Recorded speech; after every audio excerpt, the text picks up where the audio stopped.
and welcome to my channel. My name is Michelle, and around here we talk about 18th century women's history, historical fiction, and what it's like being a rookie novelist. Some of you know that at least one of the settings in the book that I'm writing is a tavern. So I've been spending a lot of time taking a look at 18th century taverns.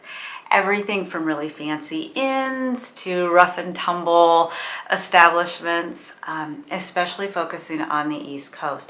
There are some of these 18th century taverns still around in Annapolis, Maryland, so just up the road from me. And recently I was up there at Middleton Tavern. So that's what we're going to be talking about today. And we're going to start by taking a look at the history of the tavern leading up to the signing of the Declaration of Independence, which is really the era that I'm the most interested in. So without further ado, let's talk Middleton Tavern.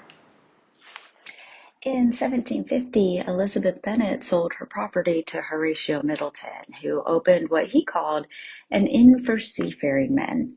This was an interesting business decision given that in 18th century Maryland, some tavern licenses actually prohibited innkeepers from serving seafaring men. They were thought to be rowdy, and the transient nature of their profession made them unreliable in paying their bills. Horatio further set up a ferry connecting Annapolis to the rest of the eastern shore of the Chesapeake Bay. His wife Anne took over the tavern after his death. She chose to keep the ferry running and continued to accept boarders, but she closed down the tavern component of the operation. When her son eventually took over, he maintained the ferry, he reinstituted the tavern, and he expanded into overseas trade and shipbuilding. All right, now seems like a good time for me to pop in and talk a little bit about tavern regulations. Starting in about the 1640s, there were laws on the books that regulated drinking. So who could drink, like those seafaring men that we talked about. Women were limited in what they could drink in taverns, and also Black and Indigenous people, free and enslaved, were not allowed to drink in taverns. Also, when people could drink. So no drinking on the Sabbath. If any of these rules were broken, the person who was doing the drinking would pay the fine. Now later on, tavern keepers also had some responsibility here, and they could be fined as well if their patrons were drinking too much. Now, starting around the 1670s is when Maryland really started to license its taverns. And the point of this was to establish an extensive network of taverns and inns so people traveling through and about Maryland would have places to stay, get food, spend the night, rest their horses, all of those things that travelers in the late 17th, early 18th century would need to do. Now, these licenses were really designed to protect the travelers. So these licenses made sure that innkeepers weren't charging exorbitant prices and that they were offering appropriate accommodations. And yes, women absolutely could get tavern license and actually sometimes were favored to get them. Middleton Tavern was a hot spot leading up to the American Revolution and in the early years of the Republic.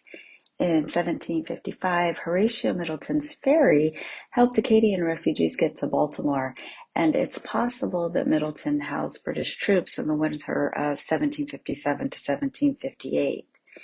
In the early years of the Republic, the site included expansive gardens on the outside and beautiful artwork on the inside. And many of the revolutionary glitterati spent time there during major events that took place in Annapolis. Folks like Ben Franklin, Thomas Jefferson, and George Washington, to name a few. In June of 1970, there was a massive fire at Middleton and did a lot of damage, enough that they actually could have demolished the property.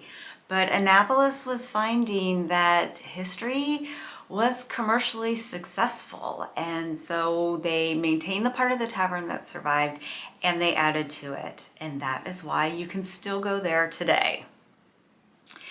To get a little bit more information about Middleton Tavern and tavern keeping in Maryland, I have an article on my website, as well as a little piece of creative writing. I'll link to both of those in the description box, so you'll be able to head over there. My resources for this video included the Middleton Tavern website, where they have a really nice history of the tavern.